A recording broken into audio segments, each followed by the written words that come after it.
C'est Dieu qui a séparé l'eau en utilisant Moïse. Et les Hébreux, les Juifs, sont passés à travers la mer. Et ensuite, l'eau s'est refermée sur les Égyptiens. D'accord ? Dieu est capable d'ouvrir une voie, et il est aussi capable de fermer une voie. Donc, où tu passes par Jésus-Christ, où tu suis le chemin de Dieu, c'est-à-dire tu marches sur Jésus-Christ, il est le chemin, la vérité et la vie, et tu passes à travers la mer, et tu es sauvé pour toujours.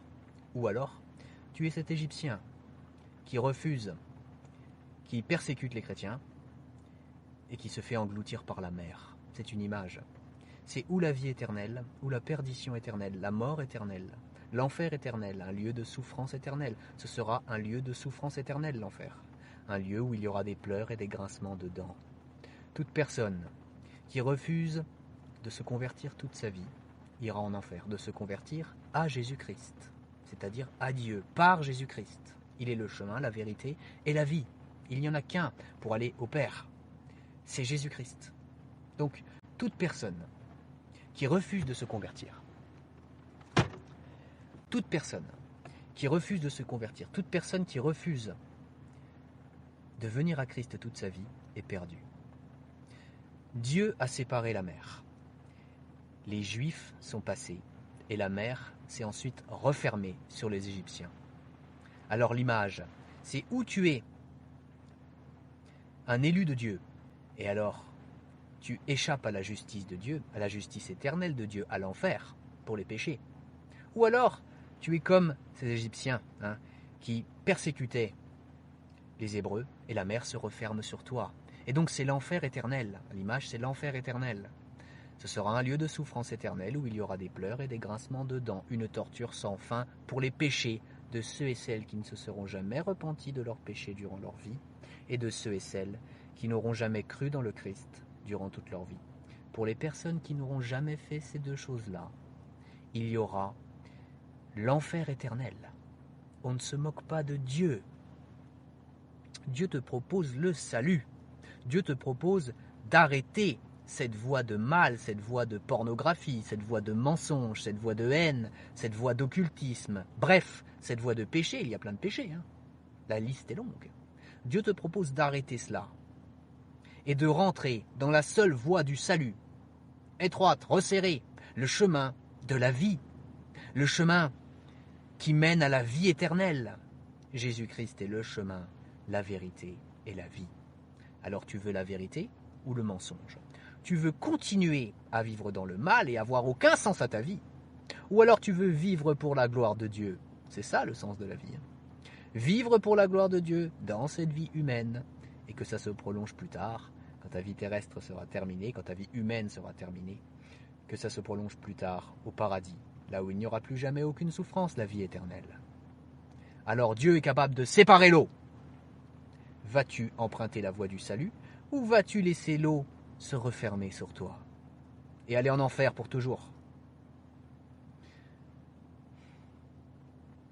Croire en Dieu ne suffit pas.